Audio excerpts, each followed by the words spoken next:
ஒன்றுக்கு அப்புறம் e pass வால்பாறைக்குன்னு சொல்லியிருக்காங்க. அதனால நிறைய பேர் கன்ஃபியூஷனில் இருக்கீங்க. அதுக்காக உங்களுக்கான ஒரு வீடியோ தான் நான் கொடுத்துருக்கேன். டிஎன் இ பாஸ்ன்னு வெப்சைட்டில் நீங்கள் டைப் பண்ணிங்கனாலே முன்னாடி வரும். அது ஃபர்ஸ்ட் ஆப்ஷன் கிளிக் பண்ணிட்டு வந்தீங்கன்னா இந்தியாவுக்கு வெளியிலிருந்து இந்தியாவுக்குள்ளேன்னு கேட்கும். அது இந்தியாவுக்குள்ளே கிளிக் பண்ணிக்கோங்க. கிளிக் பண்ணோன்னே மொபைல் நம்பர் கேட்கும். மொபைல் நம்பரை என்ட்ரு பண்ணிக்கோங்க. நெக்ஸ்ட்டு கேப்சா இருக்கும் பக்கத்துலேயே. அந்த கேப்சாவை அதே மாதிரி பார்த்து ஆட் பண்ணிக்கோங்க.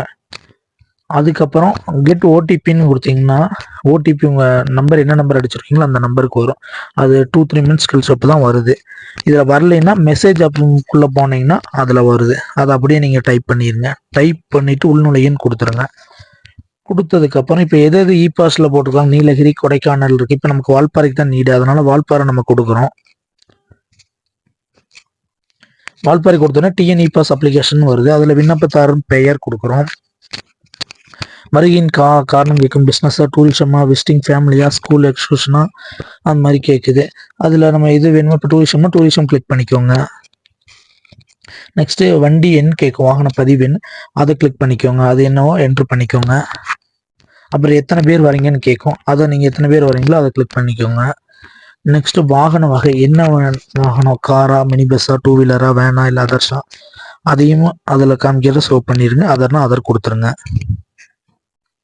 நெக்ஸ்ட்டு எரிபொருள் வகை கேட்கும். அதில் பெட்ரோல் ஆர் டீசலு, இல்லை சிஎன்ஜியா, இல்லை எலக்ட்ரிக்கான்னு கேட்கும். அதில் நீங்கள் என்ன வண்டியில் வரீங்களோ அதை கொடுத்துருங்க.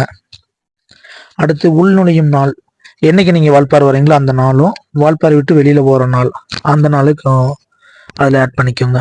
கண்ட்ரி ஆட்டோமேட்டிக் இந்தியாவில் தான் இருக்கும். மாநிலம் அது நீங்கள் எங்கேருந்து வரீங்களோ அதை கொடுத்துக்கோங்க. மாவட்டம் எந்த மாவட்டமோ அதை கொடுத்துக்கோங்க. நெக்ஸ்ட்டு முகவரி அட்ரஸ் லைன் ஆஃப் 1 இருக்கும், அதை கொடுத்துருங்க. அதே இது அட்ரஸ் லைன் ஆஃப் 2ன்னு கொடுத்துருங்க. அஞ்சல் குறியீடு, பின்கோடு உங்களோட முகவரி என்ன பின்கோடோ அதை ஆட் பண்ணிக்கோங்க. அதுக்கடுத்து நீங்கள் இது எந்த காட்டேஜ்னு கேட்கும். காட்டேஜா இல்லை என்ன ரிலேட்டிவ் ஹவுஸா என்னன்னு கேட்கும். அது நீங்கள் ஹோட்டலாக காட்டேஜ் அதை கொடுத்துருங்க. அதில் வந்து என்ன காட்டேஜ்னா இதில் ஒரு 4-5 எண்ணம் தான் இதில் அவைலபிள் இருக்குது. அதனால் நீங்கள் எது கொடுத்துருக்கீங்க இதில் இருந்துச்சுன்னா கொடுத்துருங்க. அப்படி இல்லைன்னா அதர்ஸ்ன்னு கொடுத்துருங்க. அப்புறம் சேரும் இடம் பெயர், காட்டேஜ் நேம் கொடுத்துருங்க. கொடுத்துட்டு முகவரி கொடுத்துருங்க. காட்டேஜ் அட்ரஸ் கொடுத்துருங்க. நீங்கள் ஆல்ரெடி புக் பண்ணிப்பீங்க, அந்த அட்ரஸும் இப்போது ஆட் பண்ணிக்கோங்க. அடுத்து புக்கிங் கம்பல்சரி, ரூம் புக் பண்ணிட்டு வந்துடுங்க. புக் பண்ணிவிட்டு அந்த ரிசிப்ட் இருக்கும் பார்த்தீங்களா, அதில் ஆட் பண்ணிக்கோங்க. ஆட் பண்ணிவிட்டு அது 250 கேபிக்குள்ளே தான் இருக்கணும். பிஎன்ஜி அல்லது ஜேபிஜி இல்லை ஃபார்மேட்டில் தான் இருக்கணும்.